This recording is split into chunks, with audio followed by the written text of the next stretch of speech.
সম্ভবত আমরাই শেষ জেনারেশন ছিলাম যাদের মাদের ইন্টারনেটে কোনো অ্যাকাউন্ট ছিল না। সম্ভবত আমাদের মারাই শেষ জেনারেশনের যারা পৃথিবীর এত হিসেব কিতাব বুঝত না। টেকনোলজির কোনো বাতাস তাদেরকে ছুতে পারেনি। তারা কখনোই বাবাদের সাথে তর্কে জড়ায়নি। সবসময় নিজেদেরটা স্যাক্রিফাইস করে সন্তান আর পরিবারের জন্য উৎসর্গ হয়ে গিয়েছে।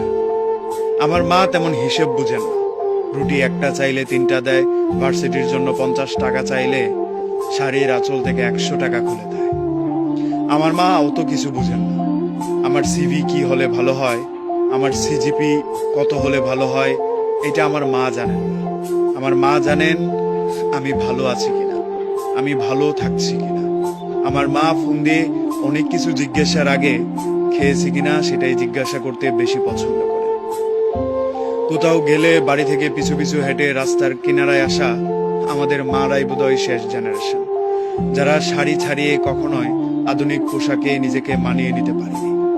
আমরাই বোধহয় শেষ জেনারেশন যাদের মার আঁচল পেয়েছি।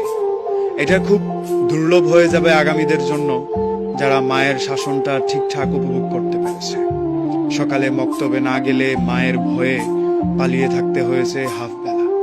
স্কুলে একদিন মিস করলে টিচারের শাসনের সাথে সাথে সন্ধ্যায় বাড়ি ফেরার ভয়টা বোধহয় আমরাই শেষ জেনারেশন। আমাদের পরে এই কাজগুলো কিংবা এই অভ্যাসগুলোর সাথে অন্য কোনো জেনারেশন নিজেদেরকে মানিয়ে নিতে পারবে কিনা সেটা নিতান্তই প্রশ্নবোধক। এই টেকনোলজি এসে আমাদেরকে তো আলাদা করেই দিল। সারাদিন উপন্যাস ছেড়ে মোবাইলে ডুবে থাকা, মায়ের কথা শোনার বদলে নাটক দেখা বিষয়টা এখন অহরহ। কিন্তু মায়ের আদর, বাবার শাসন আমাদের মতো কেউ পায়নি। টিচারের শাসন উঠে যাওয়ার পর ছেলে মেয়েদের আদব আগের মতো আছে কিনা সেটা প্রশ্ন করতে পারেন আপনি।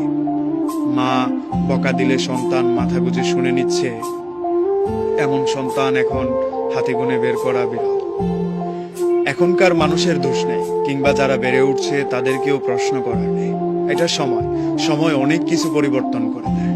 যেই সময়টা আমাদের মাদেরকে হিসাব থেকে দূরে রেখেছে, আমি ভালো আছি কিনা, আমি পেট পরে খেয়েছি কিনা এই হিসাব কষিয়েছে, সেই সময় পেরিয়ে এখন বাবা মা সন্তানের রেজাল্টের উপর ডিপেন্ডেন্ট।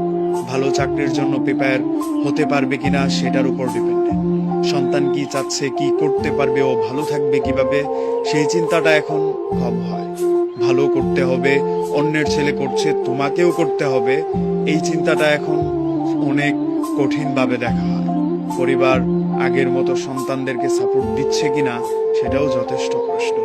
আসলে আমরাই শেষ জেনারেশন যাদের বাবা মারা এই টেকনোলজি আর আধুনিকতার ছোঁয়াতে বিপন্ন ছিল।